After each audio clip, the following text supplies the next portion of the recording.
Right now, there is a criminal trial happening in a New York courtroom.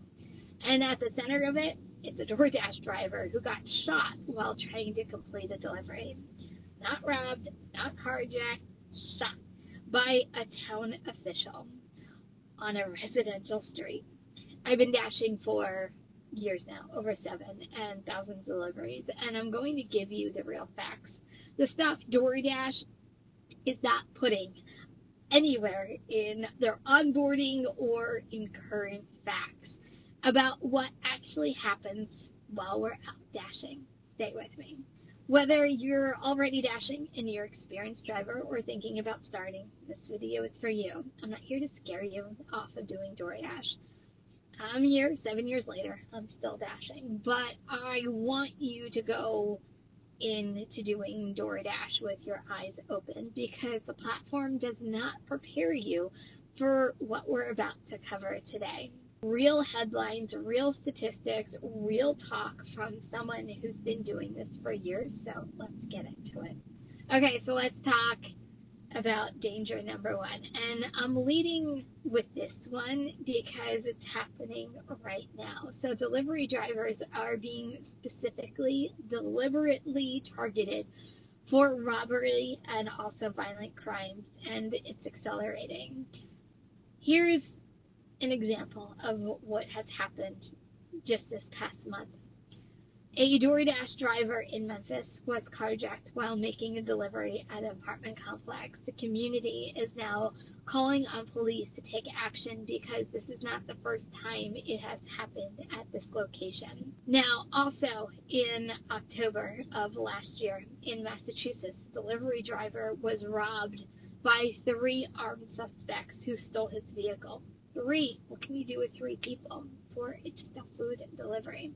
And then in February, just a month ago, the Department of Justice indicted 3 men for a June 2025 armed carjacking spree. In the DOJ's own report, they say primarily targeting delivery drivers. Their words, not mine.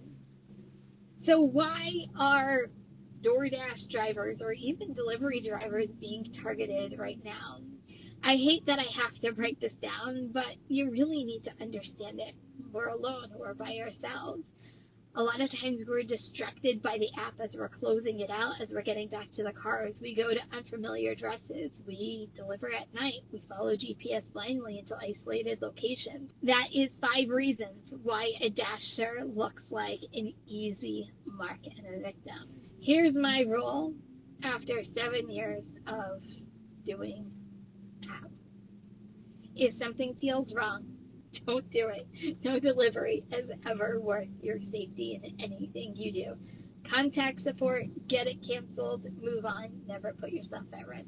Okay, so danger number 2, and I want you to really hear this one. On May of 2025, a 24-year-old DoorDash driver was trying to complete a delivery in New York. His cell phone died. He got lost. He went to the door to try to figure out where to go. He ended up at the wrong house. The homeowner, which it was also a superintendent, shot him in the back as he was trying to leave. Did you guys hear the story? Do you remember it? Let me know in the comments. The DoorDash driver testified in court just this past month and told jurors that, I quote, "I have DoorDash delivery. My phone is broke. I don't know who ordered the delivery. I needed to charge my phone." The closing arguments wrapped up just a couple days ago, and the jury is deliberating right now. We don't know the verdict yet. I bring this up not to be sensational, but because this shows how fast an ordinary delivery can turn into a life-threatening situation through no fault of the dasher. Always know your surroundings. Keep your phone charged, and if you can, always keep a portable charger in your car. I have one. I think I have 2 in my car right now. Have a backup charger. Those are non-negotiables. But if you don't know and you're thinking about, is this the right house, and you, it's dark at night, guys, call the customer, text the customer, call support. Don't put yourself in danger. Okay, danger number 3. I know. Some of you guys are rolling your eyes. Dogs? Really, Kim? Yes, really. Because the numbers are honestly genuinely alarming when it comes to dogs. The U.S. Postal Service, which tracks delivery work dog attacks more rigorously than anyone, get that's reported over 6,000 dog attack incidents in their employees just this past year. That is the highest number in 7 years. It was up from 5,800 the year before. The trend is going up every single year. Now, USPS has training, protocols, and workers' compensation. We have none of that. And here's what makes it worse for Dashers specifically. USPS carriers learn their routes. They know which houses have dogs. They build relationships over time. We show up to a brand new address. Every single order, we have zero context of what we're walking up to. As an independent contractor, if a dog bites you on a delivery, the medical bills, the missed income, might even be traumatized. That's on you. Before you get out of the car, please look at movements, look at your surroundings, any fences, and assume that there might be a dog there too. If you see or hear a dog, leave the food at the gate, take a photo, get back in your car. But here's the thing, you never know what you're walking up to. Even though they look friendly, they might not think you're friendly. When in doubt, call support, get them involved if you do not feel comfortable doing a delivery. Danger number 4, and this one is a little sneaky because it doesn't feel like danger until you're actually in it. And that's bad weather. Yes, if you're out dashing, you will come across bad weather.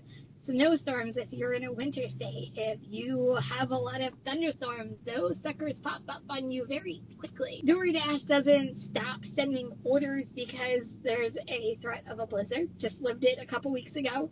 A thunderstorm, a flood. In fact, peak pay goes up during those times. And if you're willing to be out there, it could actually make you more money. But dangerous weather means DoorDash is financially incentivizing you to drive in the most dangerous conditions as possible. I'm not gonna lie, I've chased peak pays when there's bad weather outside. Should I have sat it out and stayed home? Probably. It's one of the dumbest things that I've done doing DoorDash. I don't do it anymore. My actual rule, if the weather is bad enough that a peak pay is granted in the DoorDash app, it's a warning label, not you should be going out label, not your green light to go. Know when to just call it quits and know when not to dash. Believe me, your car, your body, yourself, the danger behind it will thank you later. And the last danger, and I'm going to say it out loud because it's a real danger to all of us, deactivation. And the mental weight of living under a threat of it every time you go out the dash. Now, there was a survey back in 2023 by the Coalition of Labor, and it cited in the New York Times, I think in 2025, it found 40% of app-based drivers had been deactivated at some point. Ready for 40%. And look at what's happening right now in this year. DoorDash rolled out the tier system with stricter enforcement of our ratings. You have also on time rate where you can't be late because it could lead to deactivation. And here is one that made my blood boil, but back in this past year, DoorDash deactivated, ready for this, a 73-year-old dasher after he was a victim of a failed robbery. He got deactivated for being robbed on their platform. In most states, there is zero meaningful recourse if you think your deactivation was unfair. You can appeal it, you can call, you can get no response for months, as multiple dashers have reported over and over again. And living under that threat and losing your income from DoorDash, zero explanation, zero appeal, takes a real psychological toll on somebody because you rely. There's a lot of people that rely on this income. There was a report in January that found 2 in 5 gig workers reported job-related stress, and 1 in 3 felt worn out on a regular basis. And also, a Federal Reserve report from October, just a couple of months ago, found 31% of gig workers said without gig income, they would have trouble making ends meet. That combination, financial independence on a platform that can remove you at any moment without any warning, is genuinely stressful, and ignoring that stress is a danger on itself. Desperate dashers make desperate and dangerous decisions. I see it every single day. So here's my rule. Set hard stop times for yourself. Whatever you're working, that's what you're working, and go home. Know what you're willing and not willing to take on the DoorDash platform. Build a small emergency fund so the platform doesn't have complete control over your life. And take days off without guilt. I'm giving you permission to do so. It's okay. All right, so just a couple of dangers that we mentioned here today. All of them are real. All of them are happening right now. And you need to know this so you can actually protect yourself. I've been doing this for years because I respect the risks of me going out and working DoorDash. I don't pretend that they don't exist because I know that they do. And I work the DoorDash app knowing this. And they want every Dasher watching this to go out there informed, protect yourself, and be safe. Drop your biggest safety concern in the comments. Like, what is your biggest fear working the DoorDash app? Whatever it is, leave it in the comments. While you're down there, give this video a like. And also, don't forget to subscribe. This one is up next. I'll see you over there.